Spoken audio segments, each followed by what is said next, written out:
The 2024 NBA playoffs have been nothing short of spectacular. After dominating in Game 1, the Celtics were stunned as Miami drilled 23 three-pointers, taking the wind out of Boston's sails. Big possession. Martin's going to let a three fly, and it's good! After dominating in Game 1, the Clippers found themselves overwhelmed by Luka Doncic's masterful performance. To shoot. Against Harden. Doncic lines it up. It goes! After dominating in Game 1, the Bucks were once again brought to their knees by the Indiana Pacers. Crosses over on Beverly. Float game for the win! Off the charts is how I describe the first round of the playoffs so far, but I can't ignore the potential implications these games might have for the NBA in 2025. Just like how the Warriors' loss in the 2016 finals left a void that ultimately summoned Kevin Durant, the 2024 Warriors missing the playoffs entirely has caused an uproar within the organization, and watching how the playoffs are currently unfolding, I can't help but think that some daunting developments could be just around the corner. Ladies and gentlemen, the absolute truth is, 2024 NBA playoffs might just create another Warriors super team. Driven by a mix of ambition and frustration, the story of modern NBA is rich with tales of superstars joining forces to create super teams. Back in 2007, the Boston Celtics crafted a powerhouse when Paul Pierce, Kevin Garnett, and Ray Allen, each fresh from the disappointment of failing to make the playoffs, came together. Then, in 2010, the Miami Heat assembled their own super team when Chris Bosh had just missed the playoffs, while Dwayne Wade and LeBron James had both been sent home by the Celtics. Fast forward to 2016, and the Golden State Warriors, reeling from a shocking 3-1 collapse in the finals, added Kevin Durant to their ranks, forming what many consider the greatest super team ever. Kevin Durant way outside, delivers! These teams all share a common story. Elite players, frustrated by past failures, banding together in pursuit of an NBA championship. How does this relate to today, you might ask? Well, let's take a moment to examine the current playoff landscape. Joel Embiid and his team are trailing 1-2 in their series against the New York Knicks. Meanwhile, Giannis is still nursing a calf injury while the Pacers have just snatched home court advantage with a big win in Game 2. LeBron James, on the other hand, finds himself in a daunting 0-3 pit against the Denver Nuggets. And Kevin Durant, well, he's facing a tough 0-2 deficit against the Minnesota Timberwolves. These are four ultra-competitive superstars, each in a precarious position. If they fall in the first round, their chances next year looks even more bleak given their ages and the intensifying competition. An early playoff exit could very well cause them to form or join new super teams, echoing the strategic moves seen in previous years to secure a better shot at the championship. And then there's Steph Curry and the Golden State Warriors, a team that fared even worse than the four we just discussed. They were eliminated by a team that then lost to another team that is now about to lose to another team. Now, here's where things stand with contracts. Joel Embiid is secured until 2026. Giannis is committed through 2027. LeBron has a player option, giving him the freedom to leave whenever he chooses. Kevin Durant has a deal lasting until 2026, and Steph Curry is also locked in until 2026. Of these stars, LeBron is the only one uniquely positioned with the flexibility to move freely. Why might he consider joining forces with Steph Curry and the Golden State Warriors? Well, first off, this might be the only chance he has left of winning a championship. And secondly, he's previously already said that Curry is the one player he'd most like to team up with on the court. Who else you want to play with? In today's game, Steph Curry. In addition to LeBron's admiration for Curry, he has a good off-the-court relationship with Draymond Green, who has already publicly, yet subtly, advocated multiple times for LeBron to join the Warriors. The primary complication in forming this potential super team lies in the contracts of the other players. Embiid, Giannis, Durant, and Curry are all locked into their current deals, which doesn't easily allow for movement. However, as recent history shows, being under contract doesn't necessarily mean staying put. Kevin Durant was locked under contract in Brooklyn before being traded to the Suns, as was Kyrie Irving before his move to the Mavericks, and James Harden before his trade to the Clippers. And why would these other teams even entertain the idea of trading their superstars, you might ask?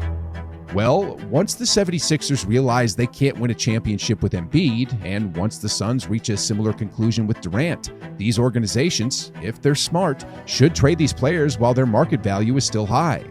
The situation with Giannis is more or less the same. While these might seem a bit far-fetched, in sports, nothing is truly off the table.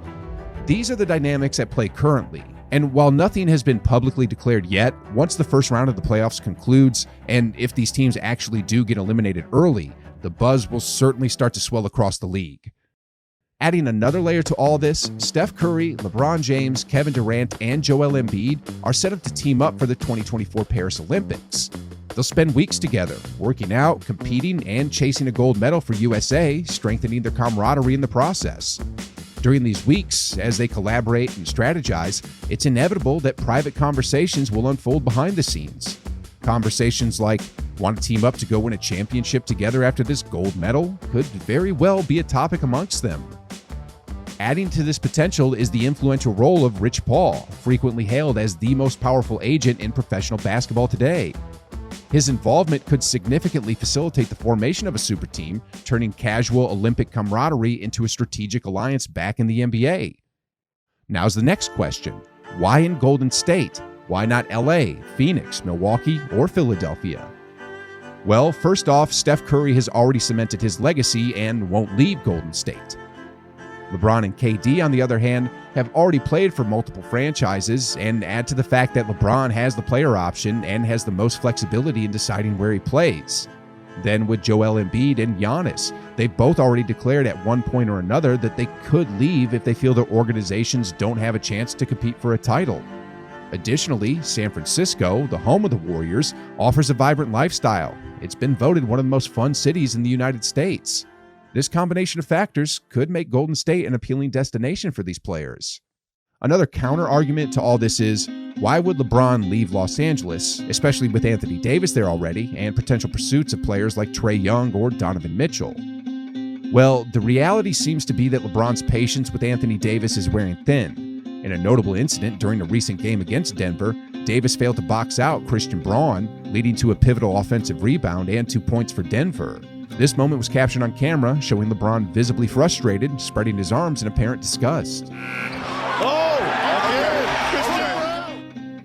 This reaction is merely the tip of the iceberg, revealing mounting tensions not only between LeBron and Anthony Davis, but also between LeBron and the Lakers organization overall.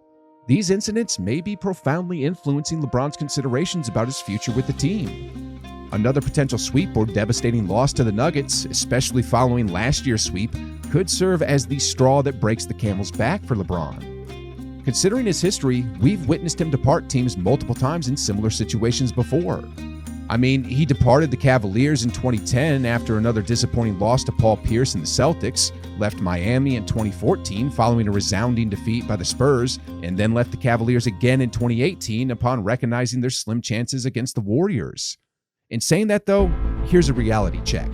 Even at 39, LeBron continues to shine as an elite player. Yes, he often cries on the court, and yes, for some reason his team always gets a free throw advantage. But the truth is, he would be a tremendous boost for the Warriors.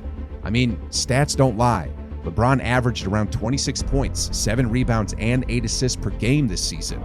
What's more, he posted his highest effective field goal percentage in over a decade, proving that his on-court performance still speaks volumes despite any emotional displays or controversies. Here's another reality to consider.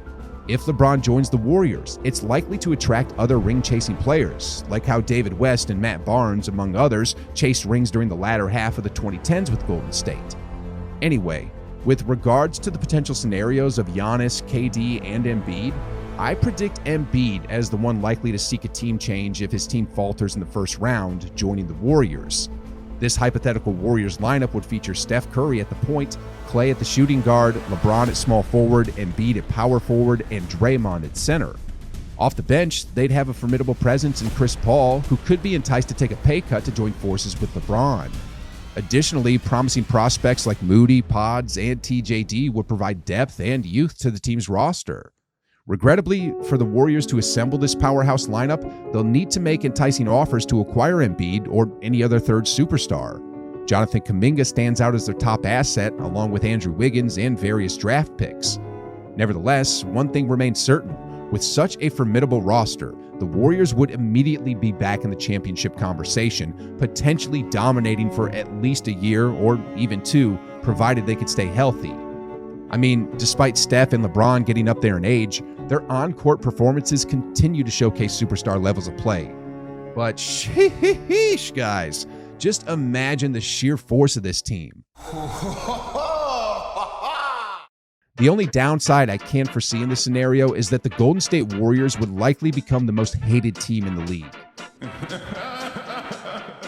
I mean, Draymond Green would be assaulting players and getting suspended. Then between LeBron and Embiid, they would be crying for fouls all night and be at the free throw line for like 30 minutes a game. Klay Thompson, on the other hand, would be counting his fingers every time someone insults him, while Steph Curry would be humiliating teams with his signature night-night move after every win. All jokes aside, this is something the NBA would definitely welcome. Despite the excitement of the 2024 playoffs, ratings have dipped by nearly 10% across all stations, and there's no denying that a team like this would provide a significant boost to viewership. Anyway, on another note, did y'all know that this year in the 2024 playoffs, some stars have a ton to lose? I'm serious. Some superstars could have their reputation seriously damaged over the next couple of weeks and months, and if you're wondering who they are and what I mean, then you got to check out this next video here where I go over it all.